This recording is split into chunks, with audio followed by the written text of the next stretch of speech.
I will give you the master key with which you may open the door to the attainment of your desires, whatever they may be.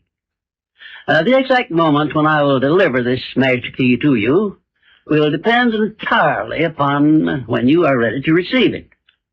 This is the first of 13 messages that I will deliver to you. Now, in each message, I will describe the master key in terms that you will understand, if you are ready to understand.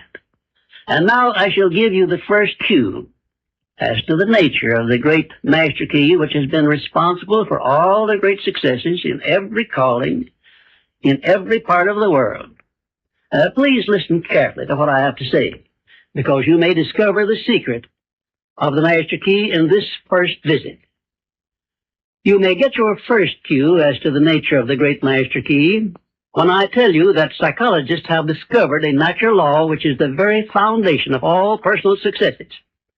And I can describe it to you in one short sentence so you can understand it. Whatever the mind can conceive and believe, the mind can achieve. Isn't that a profound statement? You will notice that it says nothing about the need for education, but simply that whatever your mind can conceive and believe, your mind can achieve.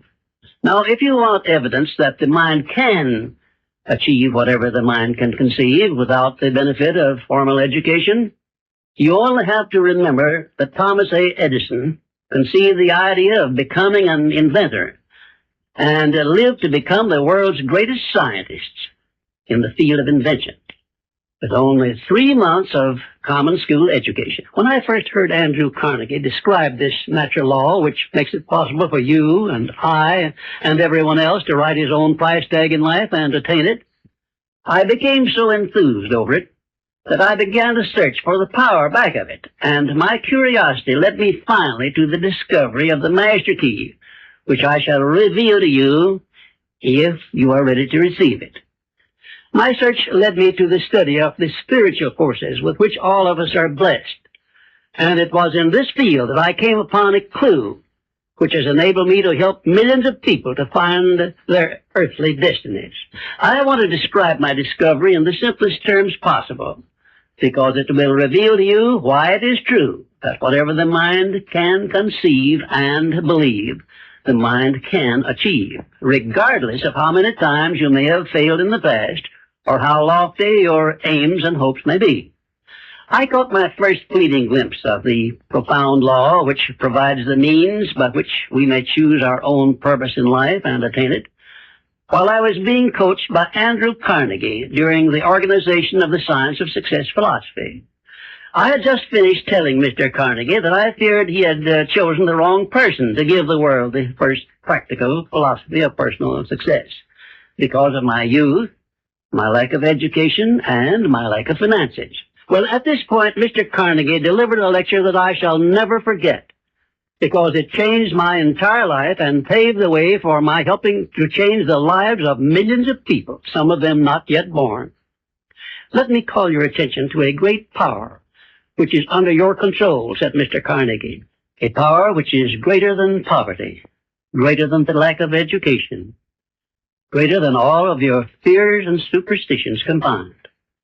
It is the power to take possession of your own mind and direct it to whatever ends you may desire. This profound power, Mr. Carnegie continued, is the gift of the Creator, and it must have been considered the greatest of all of his gifts to man, because it is the only thing over which man has the complete and unchallengeable right of control and direction. When you speak of your poverty and lack of education, Mr. Carnegie explained, you are simply directing your mind power to attract these undesirable circumstances, because it is true that whatever your mind feeds upon, your mind attracts to you. Now you see why it is important that you recognize that all success begins with definiteness of purpose, with a clear picture in your mind of precisely what you want from life. Then Mr. Carnegie continued his speech with a description of a great universal truth which made such an impact upon my mind that I began then and there to give myself a new outlook on life, and I set up for myself a goal so far above my previous achievements that it shocked my friends and relatives when they heard about it. Everyone, said Mr. Carnegie, comes to the earth plane blessed with the privilege of controlling his mind power and directing it to whatever ends he may choose. But, he continued, everyone brings over with him at birth the equivalent of two sealed envelopes, one of which is clearly labeled, the riches you may enjoy if you take possession of your own mind and direct it to ends of your own choice. And the other is labeled, the penalties you must pay if you neglect to take possession of your mind and direct it. And now let me reveal to you, said Mr. Carnegie, the contents of those two sealed envelopes. In the one labeled riches is this list of blessings. 1, sound health. 2, peace of mind. 3, a labor of love of your own choice. 4, freedom from fear and worry. 5, a positive mental attitude. 6, material riches of your own choice and quantity. In the sealed envelope labeled penalties, Mr. Carnegie continued, is this list of the prices one must pay for neglecting to take possession of his own mind. 1, ill health. 2, fear and worry.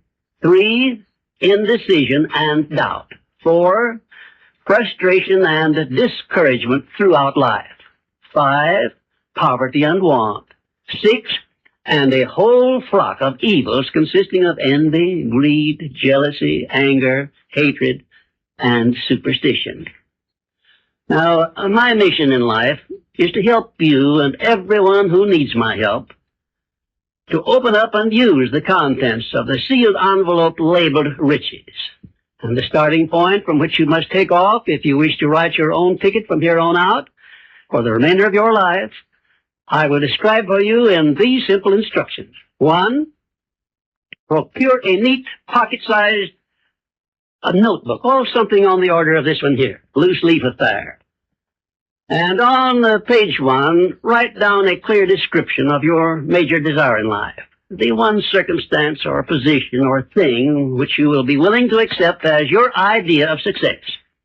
And remember before you begin writing that your only limitations are those which you set up in your own mind or permit others to set up for you.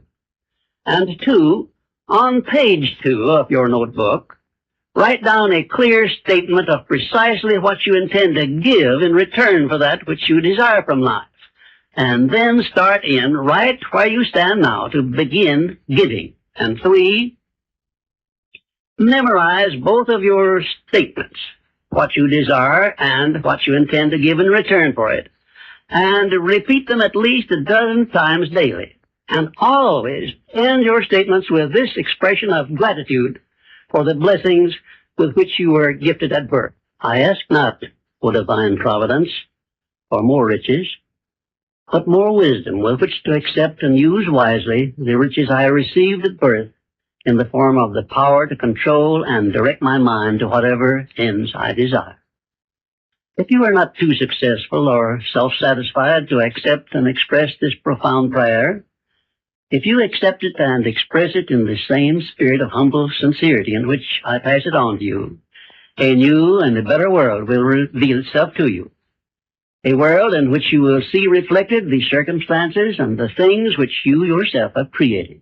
In my next visit, I will give you a description of the second principle of success, through the application of which you may make use of the education and experience of other people and get the necessary help you may need in attaining your definite major purpose in life. And now let me close this, our first visit, with my favorite expression of gratitude. O divine providence, I ask not for more riches, but more wisdom with which to make wiser use of the riches you gave me at birth, consisting in the power to control and direct my own mind to whatever ends I desire.